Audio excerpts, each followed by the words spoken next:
quelle chance! Aujourd'hui, le guide du Froussard nous emmène en Haïti. Haïti, oui, bien sûr, c'est une des plus belles îles des Caraïbes. Tu as raison, Fred. Haïti occupe la partie ouest de l'île d'Hispaniola. Et là, à l'est, c'est un autre pays, la République dominicaine. On pourrait faire un crochet par la plage pour se mettre en forme. Pas le temps. Priorité à notre enquête sur les zombies. Appelés aussi les morts vivants. Les amis, quoi de mieux qu'un cimetière pour débuter notre enquête sur les zombies? Oh, regardez, on nous fait coucou.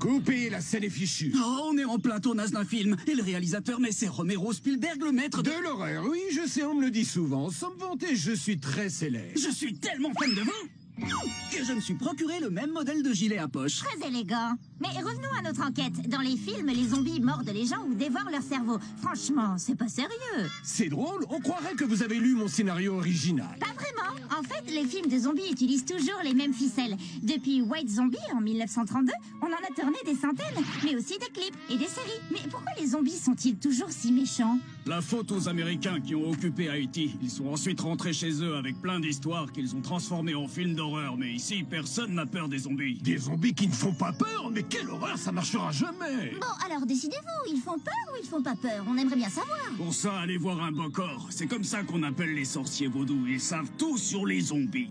Au fait, c'est quoi le vaudou? Eh bien, il faut savoir que les habitants d'Haïti sont tous des descendants d'esclaves. Ils sont venus d'Afrique avec leur culture et leur religion, le vaudou. Le vaudou fascine autant qu'il est frais parce qu'il est étroitement lié à la sorcellerie, à la magie noire et bien sûr aux zombies.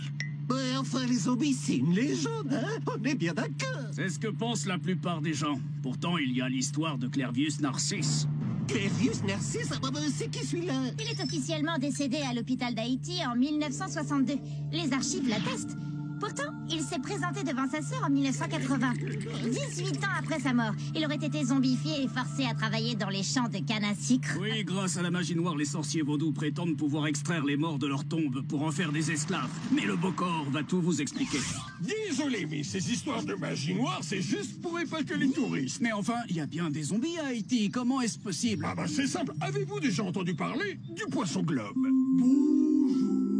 Ah oui, c'est ce poisson qui enfle quand il se sent menacé. C'est surtout un poisson venimeux. Et en mélangeant son venin avec de la fleur d'abrisia, du crapaud séché et d'autres ingrédients secrets, on obtient un poison très puissant. La poudre à zombies. J'ai compris, c'est cette poudre empoisonnée qui permet de zombifier n'importe qui pour le manipuler. Suffisait d'y penser. Ah, elle est dangereuse cette poudre à zombies. Faut pas mettre la recette entre toutes les mains. Si vous voulez, j'ai la liste de tous les ingrédients. On en reparlera après. Moi j'ai un doute. Je me demande si c'est bien légal de fabriquer cette mixture. C'est totalement illégal, mademoiselle. Et je suis là pour m'assurer que ça n'arrive pas. Du coup, elle vous sert à rien, votre liste? Liste? Quelle liste? Je vois pas. Cette enquête est terminée. Profitons des plages paradisiaques. Ah, mon petit Scooby-Doo, qu'est-ce qu'on est bien sur la plage, loin de toutes ces histoires de zombies.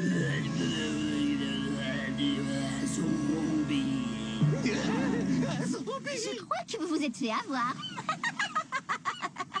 Je suis trop crédible en zombie, non? On se retrouve très vite pour une nouvelle enquête du guide du Froussard. Salut!